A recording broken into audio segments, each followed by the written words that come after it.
कोविदार वृक्ष जो है वो त्रेता के समय जो राजा होते थे उनका चिन्ह था।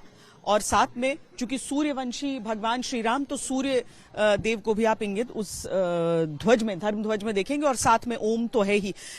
ये पूरा क्षेत्र जो आप देख रहे हैं ये पूरी तरीके से बदला है पिछले कुछ वर्षों में, क्योंकि यहाँ पर श्री राम जन्मभूमि पे रामलला का ये विशाल मंदिर बनकर तैयार हुआ। उसके बाद से इस पूरे क्षेत्र में वैसे तो देखिए कि सुरक्षा हमेशा रहती है, लेकिन आज कुछ अतिरिक्त सुरक्षा आपको पूरी नजर आ रही है। ये वो क्षेत्र हो जाता है जहां पर खास करके, चूंकि जब प्रधानमंत्री आते हैं तो यहां पर खास करके विशिष्ट अगर कोई आयोजन यहां पर है तो बहुत बड़ा जमावड़ा पुलिस कर्मियों का, सुरक्षा कर्मियों का, प्रधानमंत्री की सुरक्षा में जो लीन रहते हैं उन सब का।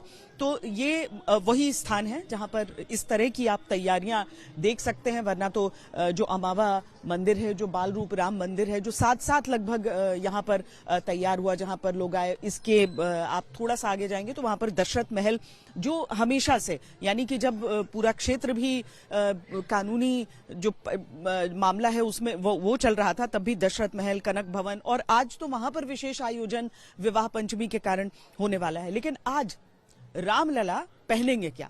आज रामलला कौन से वस्त्र धारण करेंगे? मैंने खास बातचीत की उस व्यक्ति से जो अपने हाथों से तैयार करते हैं। जब से यहां पर रामलला प्रतिष्ठित हुए, प्राण प्रतिष्ठा हुई है, तब से जो अपने हाथों से तैयार करते हैं रामलला के वस्त्र। जब से अयोध्या नगरी में अपनी जन्मभूमि पर श्री रामलला विराजमान हुए हैं, अपने इस नए मंदिर में प्राण प्रतिष्ठा उनकी हुई है, तब से प्रतिदिन रामलला का पोशाक यहां पर आता है। निश्चित है, निर्धारित है, चाहे कुछ भी हो जाए, दुनिया इधर से उधर हो जाए, लेकिन दिल्ली से लेकर अयोध्या तक एक पोशाक अपना सफर पूरा करती है।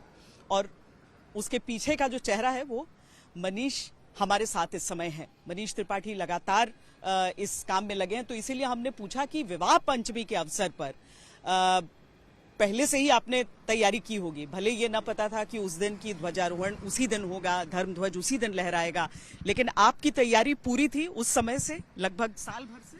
जी नमस्कार, पहले तो जय श्री राम सभी को। और बेसिकली क्या है कि जिस दिन से प्रभु की पोशाक की सेवा का सौभाग्य प्राप्त हुआ है, उस दिन से लगातार एक मन में विचार, एक सोच रही कि भगवान की जो पोशाक है वो इंडियन ट्रेडिशनल टेक्सटाइल की होनी चाहिए, भारतीय परंपरागत टेक्सटाइल्स की होनी चाहिए।